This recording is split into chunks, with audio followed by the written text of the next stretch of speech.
Welcome to Not Milk Never Milk. Subscribe if you're lactose intolerant. You start in Settings because that's where the system stores identity data. Open Settings and tap Contacts now. Once done, check the default account shown and confirm contact syncing is enabled so numbers populate. Next, tap My Card at the top to reveal the phone number assigned to your contact. You're checking both where the iPhone reads your number and the personal contact entry that apps use, so this step prevents lookup errors later and saves time.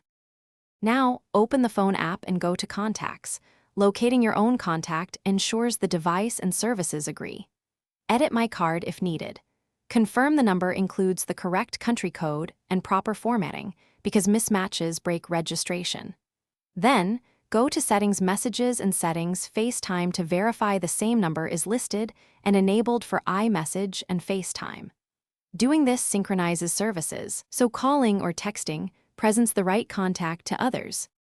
Finish by ensuring the carrier supplies the number. Restart the iPhone and reinsert the SIM to refresh provisioning, because many issues clear with a simple network reset.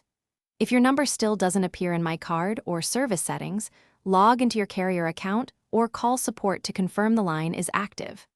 As a final fix, reset network settings. This clears cached provisioning without erasing media. If problems persist, your carrier often needs to. Thanks for watching. If this was helpful, leave a like and consider subscribing. See you next time.